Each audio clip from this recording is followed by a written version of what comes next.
Pallas Athene now went to the broad vale of Lacedaemon to remind great-hearted Odysseus's noble son that it was time for him to return and to hasten his departure. She found Telemachus and Prince Pisistratus lying in great Menelaus's portico. Nestor's son was sound asleep, but sweet sleep had deserted Telemachus, for anxiety on his father's behalf kept him wakeful all through the ambrosial night. The bright-eyed goddess stood near him and said, "Telemachus, it is wrong of you to linger abroad and leave your property unguarded with such a rabble in your house. They might well share out and eat up all you have, and so make your journey futile. Urge your host, Menelaus of the loud war cry, to let you go at once.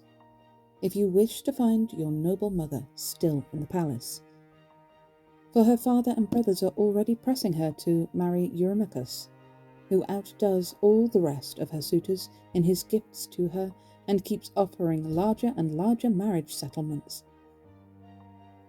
There is also the danger that she might carry off some of your own things from the house without your permission.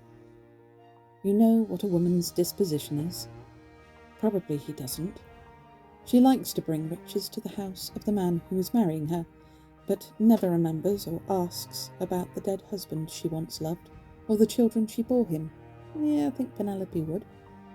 So when you reach home, hand over everything to whichever woman servant you trust most, till the gods send you a wife worthy of your rank. And here's another matter for you to bear in mind. The ringleaders among the suitors are lying in ambush in the straits between Ithaca and the rugged coast of Samos, intent on murdering you before you can reach home. Not that I think they will succeed. No, sooner than that, the earth will close over some of those suitors who are consuming your livelihood. However, steer your ship well clear of the islands and sail on through the night. Your guardian god will send you a following breeze. Land in Ithaca at the first point you reach, and send the ship and the whole ship's company round to the harbour, but before you yourself do anything else, visit the swineherd in charge of your pigs, who is loyal to you in spite of everything. Stay there for the night, and send him to the city to give your wise mother, Penelope, the news that you are back from Pylos and safe." Her message delivered, Athene left for the heights of Olympus. Telemachus roused Nestor's son from his sweet sleep with a kick and said, "Wake up, Pisistratus. Harness the horses to the chariot and let's be on our way." "Telemachus," his friend replied, "how eager we may be to start, we cannot possibly drive in complete darkness. It'll soon be dawn. Wait and give the famous spearman Menelaus the chance of putting some presents for us in the chariot and sending us off with a friendly farewell. All his life a guest remembers the host who has treated him kindly." Soon dawn mounted her golden throne, and Menelaus of the loud war cry rose from sleep beside Helen of the lovely hair and made his way towards them. When Odysseus's heroic son saw him coming, he hastily drew his shining tunic on, threw his great cloak across his sturdy shoulders, and went out to Menelaus and greeted him. "Menelaus, son of Atreus, favourite of the gods, sovereign of your people. Please let me return to my own country. I'm longing to be home." "Telemachus," Menelaus of the war cry replied, "I will not keep you here long if you wish to get back. I disapprove of any host who is either too kind or not kind enough. There should be moderation in all things, and it is equally offensive to speed a guest who would like to stay and to detain one who is anxious to leave. Treat a man well while he's with you, but let him go when he wishes. However, do give me time to bring you some presents and pack them in your chariot. They will be fine ones, as you will see for yourself, and let me tell the women to get a meal ready in the hall. There's plenty of food in the store. It is a glorious privilege to travel far and wide in the world, but you must have a meal first.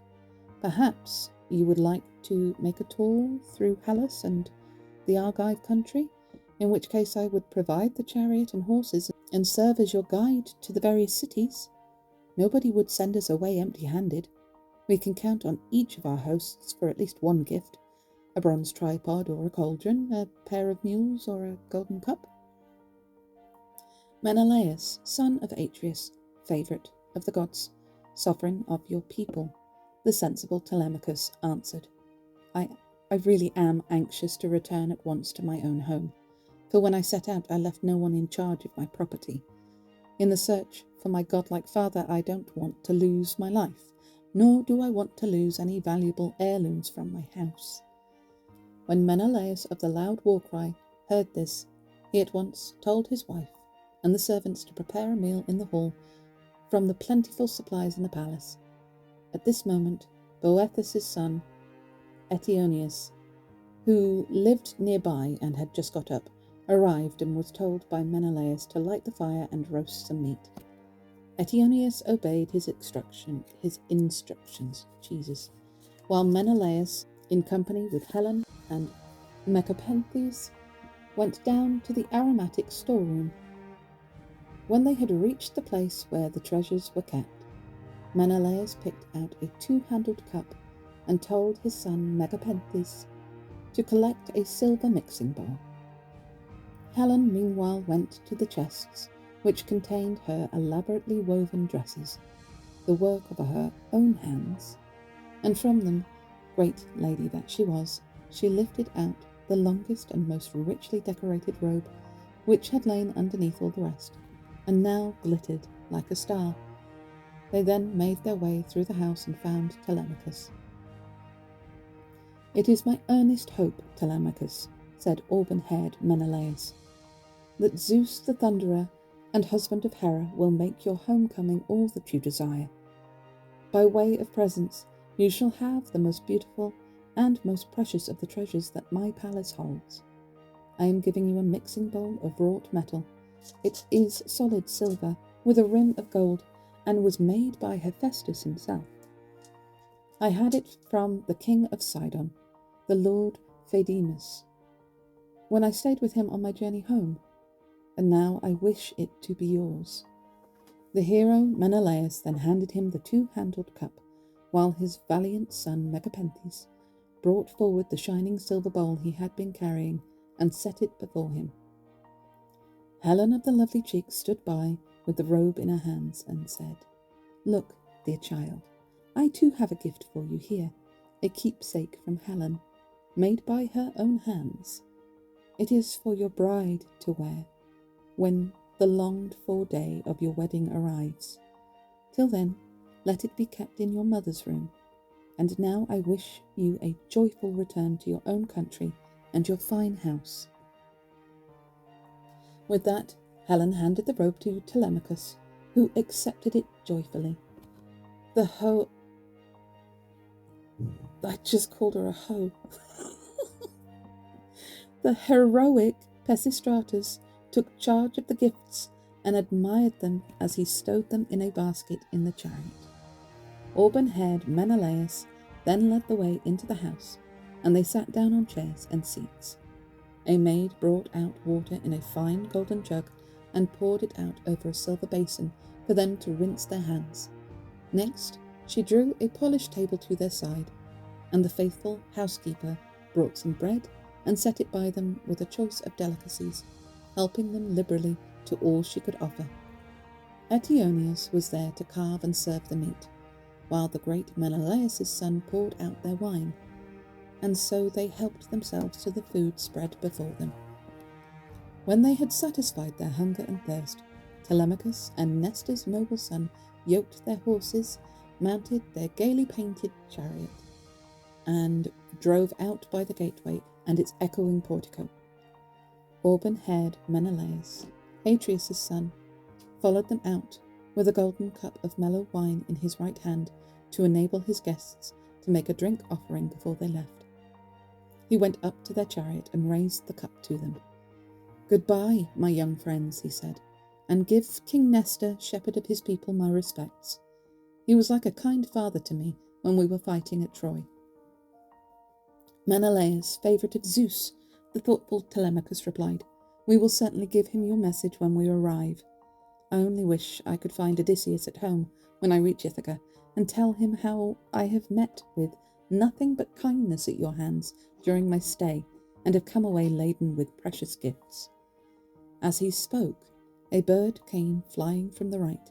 It was an eagle, carrying in its talons a great white goose, a tame bird from the yard. Some men and women were giving chase with shrill cries, and when the eagle reached the chariot, it sheered off again towards the right in front of the horses, to the delight of the whole party, whose spirits rose at the sight. Nestor's son Pisistratus was the first to speak. "Menelaus, favourite of Zeus, ruler of the people, what do you think? Did heaven send this omen for us too, or for you?"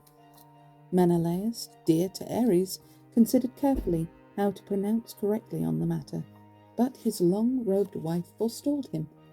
"Listen," she said, "while with the god's inspiration I explain this omen, and what I feel it portends. Just as the eagle came down from his native mountains and pounced on our home-fed goose, so shall Odysseus, after many hardships and many wanderings, reach his home and have his revenge. Or he is already there and planning trouble for the whole pack of suitors." "May Zeus the Thunderer and husband of Hera," cried thoughtful Telemachus, "make what you say come true. Then in my distant home I will worship you as a goddess." Then he gave the horses a touch of his whip. They set off briskly and pressed forward through the town towards the open country, and all day long the yoke rose and fell on their necks. The sun set, and all the ways grew dark. They had reached Rieu, where they drove up to the house of Diocles, son of Autolycus, whose father was Alpheus. There they stayed the night, and were hospitably entertained. As soon as dawn appeared, fresh and rosy-fingered, they were harnessing their horses once again and mounting the gaily coloured chariot. Out past the echoing portico and through the gates they drove. A flick of the whip to make the horses go, and the pair flew on with such a will that before very long they reached the high citadel of Pylos. At this point, Telemachus turned to Nestor's son and said, "Pisistratus, I want you, if you can, to do something for me. We may well claim that our father's friendship makes a lasting bond between us. Besides which, we are of the same age, and this journey will have served to bring us even closer together. So I beg you, favourite of Zeus, not to take me past my ship, but to put me down there, and so save me from being kept at the palace against my will by your old father's passion for hospitality. I must get home quicker than that." Nestor's son turned the problem over in his mind. How could he manage this successfully? After some hesitation, he made up his mind. Turning his horses, he drove down to the ship on the seashore, and took out and stowed Menelaus's fine presents of clothing and gold in the ship's stern. He then urged Telemachus on with words that flew. "Embark at once," he said, "and order all your men on board before I reach home and tell my aged father. For I know only too well that he is far too obstinate to let you go, but will come down here himself to fetch you, and I do not see him going back alone. He'll anyway be very angry." With these words, Pisistratus left him and drove his shiny-coated horses back to the city of Pylos, where he soon reached his home. Meanwhile, Telemachus spurred on his crew. "Men," he called to them, "get that tackle properly stowed away and let's embark and be off." The crew leapt to his orders, climbed on board, and took their places at the oars. Telemachus had just supervised their embarkation and was praying and sacrificing to Athene by the ship's stern when he was approached by a stranger from a distant land. This man, who had fled from Argos after killing a man, was a seer descended from Melampus.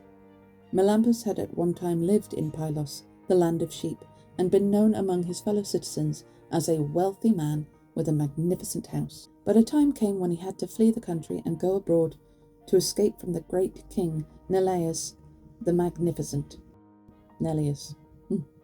The king seized his rich estate and kept it for a whole year.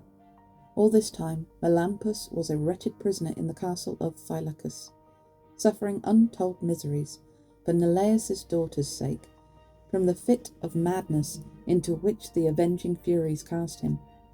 However, he escaped alive and managed to drive the lowing cattle from Phylace to Pylos, where he had his revenge on King Neleus for the injustice done to him, and secured the hand of Neleus's daughter for his brother. As for himself, he went to live abroad in Argos, the land of thoroughbreds, where he was destined to make his home and establish his rule over a large section of people. There he married, built himself a splendid palace, and had 2 sturdy sons, Antiphates and Mantius. Antiphates became the father of bold Oicles, and Oicles, in his turn, that great leader of Amphiaraus, a man whom aegis-bearing Zeus and Apollo loved and blessed with every mark of their favour.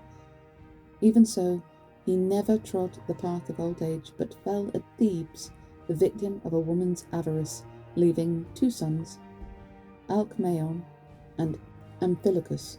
His brother Mantius was the father of Polyphetes and Cleitius.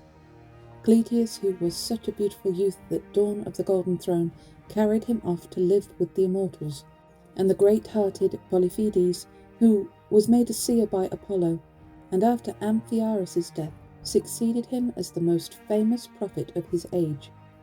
A quarrel with his father led him to migrate to Hyperesia, where he settled and prophesied to all. It was his son, Theoclymenus by name, who now appeared and came up to Telemachus, whom he found engaged in libations and prayers by his black ship.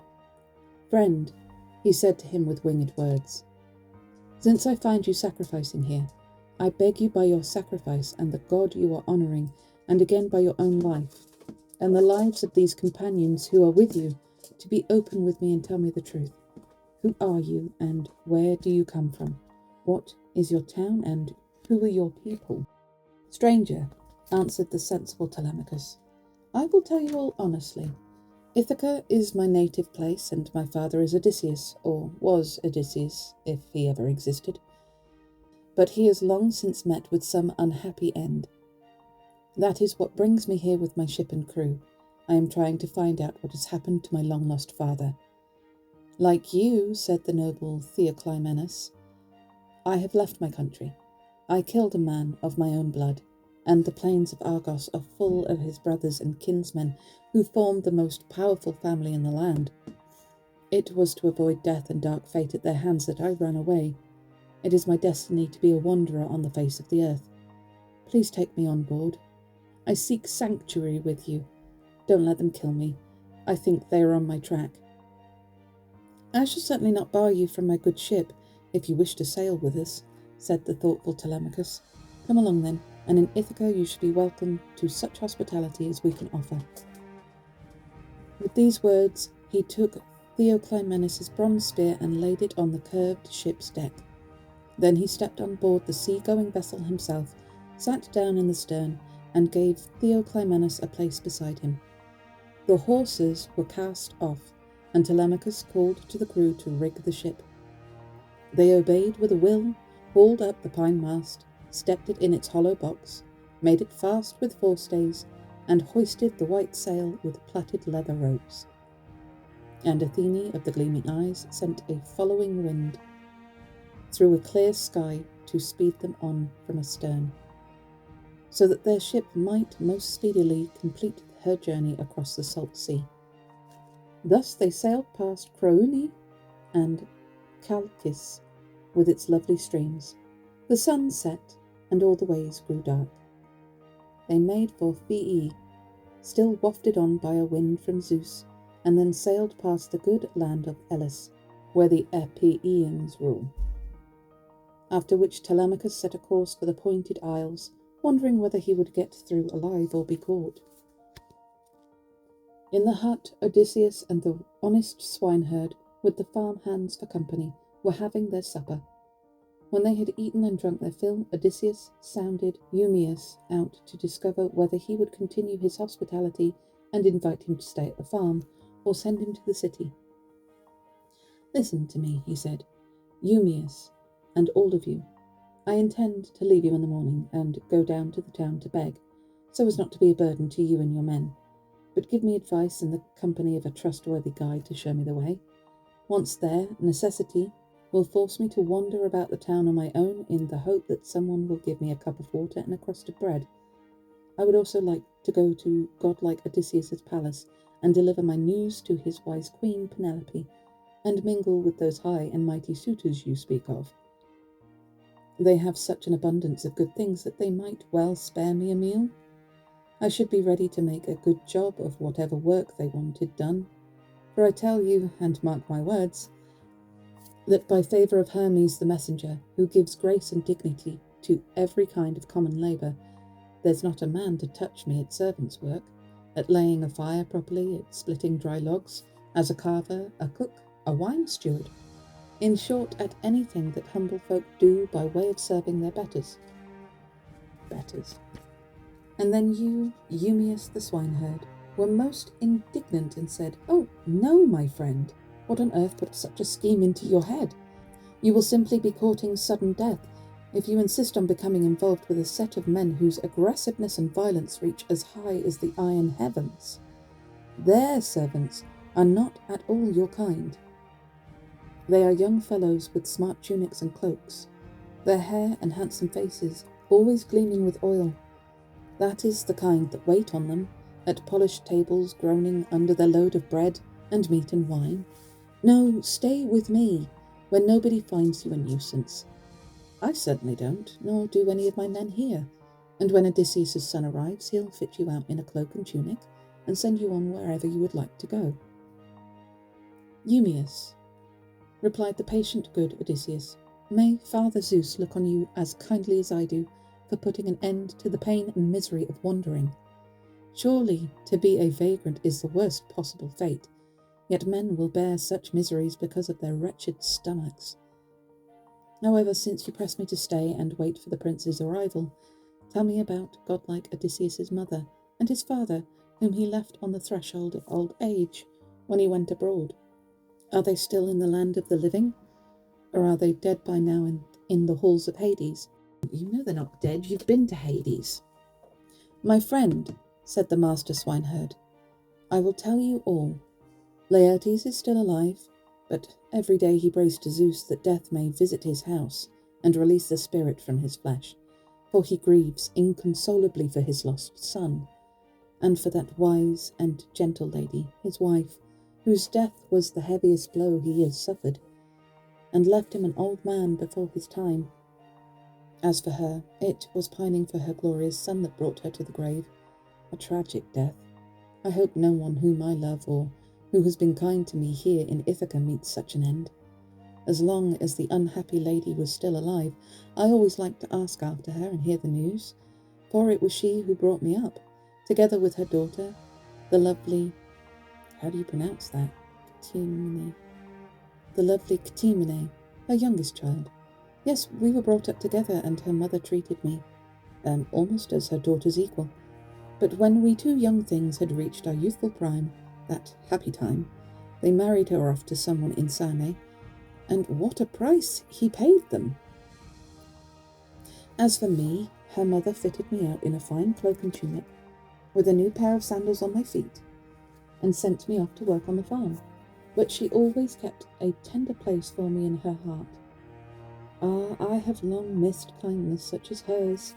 The blessed gods have prospered the work which is my livelihood, and brings me in enough to eat and drink, and allows me to give to the deserving.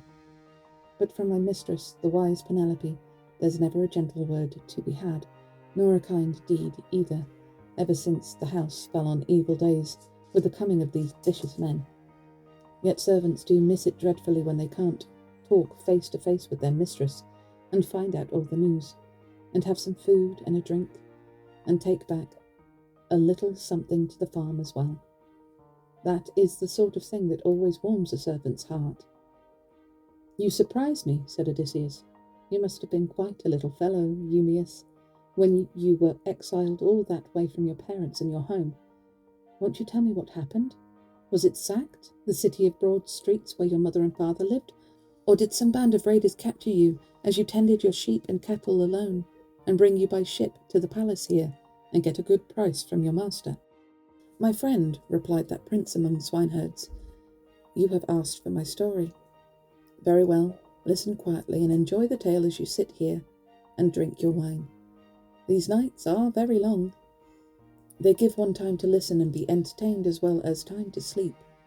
Nor is there any need for you to go early to bed. Too much sleep is a bad thing, but any of the others, if the spirit moves them, can go and sleep. For at the first sign of dawn they must have breakfast and go out with our master's pigs. Meanwhile, let us two have the satisfaction of sharing our unhappy memories over our food and wine here in the hut. For a man who has been through bitter experiences and travelled far enjoys even his sufferings after a time. You were asking me about my story. Let me tell you. There is an island called Rieu. You may have heard of the name, out beyond Ortigi, where the sun turns in his course. It's not so very thickly populated, though the rich land is excellent for cattle and sheep, and yields fine crops of grapes and grain. Famine is unknown there, and no dreadful diseases plague the people. Excuse me. But as the men and women of each generation grow old in their homes, Apollo of the silver bow or Artemis comes and strikes them with kindly arrows and ends their lives. There are 2 cities there, each owning half the island. My father, Odysseus, son of Ormenus, a man like a god, was king of both. One day the island was visited by a party of Phoenicians, famous sailors but greedy rogues, with a whole cargo of trinkets in their black ship. Now there happened to be a woman of their race in my father's house, a tall, handsome woman, and clever too with her hands, but the cunning Phoenicians soon turned her head.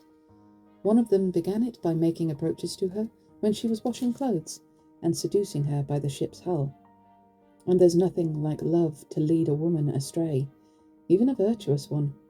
He asked her who she was and where she came from. She replied by pointing out to him the high roof of my father's house and said, I come from Sidon, where they deal in bronze. I am the daughter of Aribas, a very rich man.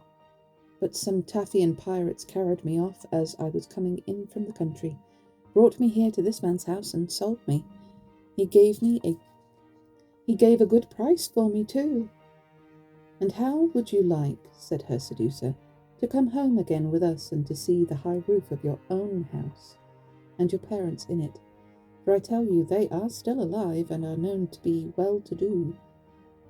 I would jump at the chance, said the woman, if you sailors would swear to bring me safe and sound to my home. They swore to do what she asked, and solemnly took their oaths. But the woman went on. Keep your mouths shut, and don't let any of your party say a word to me if you meet me in the street or at the well. Someone might go to the house and tell the old man, who would lock me up if his suspicions were roused, and do his best to kill you all. Now keep the idea to yourselves, and collect your homeward cargo as fast as you can. When all the stores are on board the ship, quickly send word to me up at the house. I will bring away some gold with me, all I can lay my hands on, and there's something else I would gladly give you in payment for my passage. I am nurse there in the house to my noble master's child, a clever little chap, who trots along at my side when we go out. I am quite ready to bring him on board with me, and he'd fetch you a fortune in any foreign port where you sold him. With this, the woman left them and returned to our fine palace.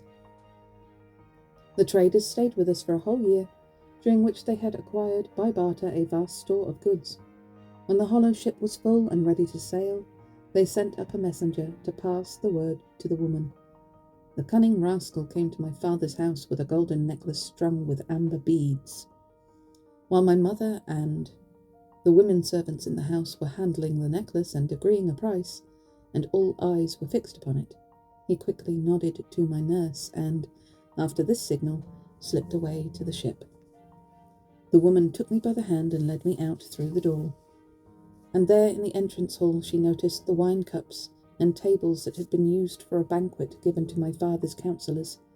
The guests themselves had gone out to attend a public debate in the meeting place, so she quickly hid 3 goblets in her bosom — how big were her boobs? — and carried them off, and in my childish innocence I followed her. The sun set, and all the ways grew dark. We ran down to the great harbour where the fast Phoenician ship was lying. They put us on board at once, climbed in themselves, and made for the open sea, with a following wind sent by Zeus. For 6 days and nights we sailed steadily on, but when Zeus brought the 7th day, Artemis the archeress struck the woman, and she crashed headlong into the hold like a gannet diving into the sea. They threw her corpse overboard as carrion for the seals and fishes, and I was left alone in my misery. In due course the winds and currents drove us to Ithaca, where Laertes parted with some of his wealth to buy me. That is how I first came to set eyes on this land. Eumaeus, said Odysseus, the favourite of Zeus, the story of all your miseries has touched me deeply, but Zeus certainly sent you some good luck too, to set off against the bad, since after all these misadventures you came to the house of a kind master, who has obviously been careful to see that you have plenty to eat and drink, so that the life you live is a good one. Whereas I have tramped through cities all over the world before arriving here. This is where you live. In this way they talked together, and went to sleep. But not for long, just a little while, for soon dawn appeared, seated on her beautiful throne. Now Telemachus had reached the coast of Ithaca, and his men were striking sail. Down came the mast, and they rowed the ship into the harbour, where they dropped anchor and made the hawsers fast. Then they jumped out onto the beach, prepared a meal, and mixed the sparkling wine. When they had finished eating and drinking, the sensible Telemachus gave them their instructions. "Take the ship round to the city," he said, "while I pay a visit to the farms and the herdsmen. This evening, when I've looked round my estate, I will come down to the city, and tomorrow morning I propose to reward you for coming on the voyage with a sumptuous feast of meat and sweet wine." "And where am I to go, dear child?" asked his godlike passenger, Theoclymenus. "Which of your chieftains' homes shall I make for in this rugged land of yours, or shall I go straight to your mother's and your own house?" "In other circumstances," answered the prudent Telemachus, "I would invite you to go to our house, where there is no lack of hospitality. But that wouldn't be much help to you as things are, because you won't have me at your side, and my mother wouldn't see you. She seldom shows herself to her suitors in the hall, but keeps away from them and works at her loom in her room upstairs. However, there is a man you could go to.